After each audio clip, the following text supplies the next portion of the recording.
This is a story from Rootabaga Pigeons by Carl Sandburg. The original copyright was 1923. At this point, it's old enough that in the United States, it's public domain, and you don't have to worry about copyright laws anymore. I love this story because Grandma read it to me, my mother read it to me when I was a little kid, and I just love the way the words sounded. And so I'm going to read it again. This story is called The Huckabuck Family and How They Raised Popcorn in Nebraska and Quit and Came Back by Carl Sandburg. Jonas Huckabuck was a farmer in Nebraska with a wife, Mama Huckabuck, and a daughter, Pony Huckabuck. "Your father gave you two names the same in front," people had said to him. And he answered, "Yes, two names are easier to remember. If you call me by my first name, Jonas, and I don't hear you, then when you call me by my second name, Jonas, maybe I will." And, he went on, "I call my pony-faced girl Pony because if she doesn't hear me the first time, she always does the second." And so they lived on a farm where they raised popcorn, these three, Jonas Huckabuck, his wife, Mama Huckabuck, and their pony-faced daughter, Pony Huckabuck. After they harvested the crop one year, they had the barns, the cribs, the sheds, the shacks, and all the cracks and corners of the farm all filled with popcorn. "We came out to Nebraska to raise popcorn," said Jonas, "and I guess we got nearly enough popcorn this year for the popcorn poppers and all the friends and relations of all the popcorn poppers in these United States." And this was the year Pony was going to bake herself the first squash pie all by herself. In one corner of the corn crib, all covered over with popcorn, she had a secret. A big round squash, a fat yellow squash, a rich squash all spotted with spots of gold. She carried the squash into the kitchen, took a long, sharp, shining knife, and then she cut the squash in the middle till she had two big half squashes. And inside, just like the outside, it was rich yellow, spotted with spots of gold, and there was a shine of silver. And Pony wondered why silver should be in a squash. She picked and plunged with her fingers till she pulled it out. "It's a buckle," she said, "a silver buckle, a Chinese silver slipper buckle." She ran with it to her father and said, "Look what I found when I cut open the golden yellow squash spotted with gold spots. It is a Chinese silver slipper buckle." "It means our luck is going to change, and we don't know whether it will be good luck or bad luck," said Jonas to his daughter, Pony Huckabuck.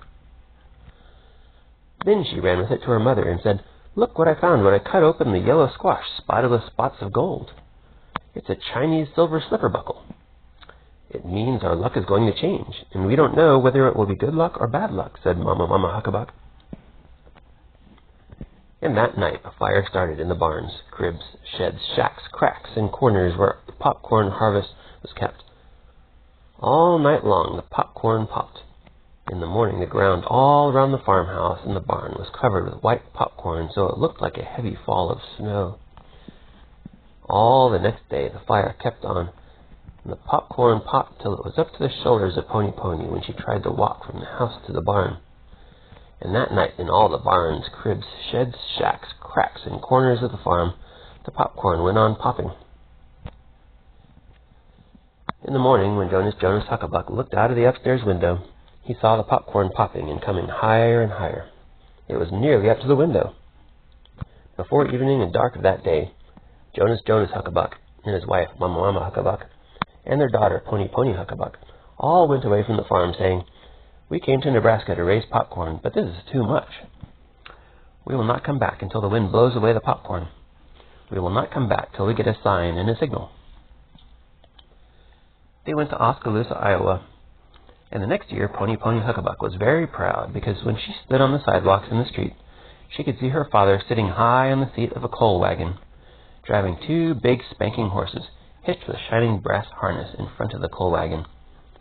And though Pony and Jonas were proud, very proud, and all that year, there never came a sign, a signal. The next year again was a proud year, exactly as proud a year as they had spent in Oskaloosa. They went to Paducah, Kentucky, to Defiance, Ohio, Peoria, Illinois, Indianapolis, Indiana, Walla Walla, Washington. And in all these places, Pony Huckabuck saw her father, Jonas Huckabuck, standing in rubber boots, deep down in a ditch, with a shining steel shovel shoveling yellow clay and black mud from down in the ditch, high and high up over his shoulders. And though it was a proud year, they got no sign, no signal. The next year came. It was the proudest of all. It was the year Jonas Huckabuck and his family lived in Elgin, Illinois, and Jonas was a watchman in the watch factory watching the watches. "I know where you've been," Mama Huckabuck would say of an evening to Pony Huckabuck. "You've been down to the watch factory, watching your father watch the watches." "Yes," said Pony. "Yes, and this evening, when I was watching father watch the watches in the watch factory, I looked over my left shoulder and I saw a policeman with a star and brass buttons, and he was watching me to see if I was watching father watch the watches in the watch factory." It was a proud year. Pony saved her money. Thanksgiving came. Pony said, "I am going to get a squash and make a squash pie." She hunted from one grocery to another. She kept her eyes on the farm wagons coming into Elgin with squashes. She found what she wanted, the yellow squash spotted with gold spots. She took it home, cut it open, and saw the inside was like the outside, all rich yellow, spotted with gold spots. And there was a shine like silver. And she picked and plunged with her fingers and pulled till at last she pulled out the shine of silver. "It is a sign, it is a signal," she said. "It's a buckle, a silver buckle, a Chinese silver slipper buckle. It is the mate to the other buckle. Our luck is going to change. Yoo-hoo, yoo-hoo!" And she told her father and mother about the buckle. They went back to the farm in Nebraska. The wind by this time had been blowing and blowing for 3 years, and all the popcorn was blown away. "Now we are going to be farmers again," said Jonas Huckabuck to Mama Huckabuck and to Pony Huckabuck. "And we are going to raise cabbages, beets, and turnips. We are going to raise squash, rutabaga, pumpkins, and peppers for pickling. We are going to raise wheat, oats, barley, and rye. We are going to raise corn, such as Indian corn and Kaffir corn.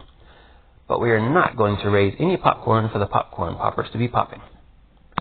And the pony-faced daughter, Pony Huckabuck, was proud because she had on new black slippers, and round her ankles, holding the slippers on the left foot and the right foot, she had 2 buckles, silver buckles, Chinese silver slipper buckles, and they were mates.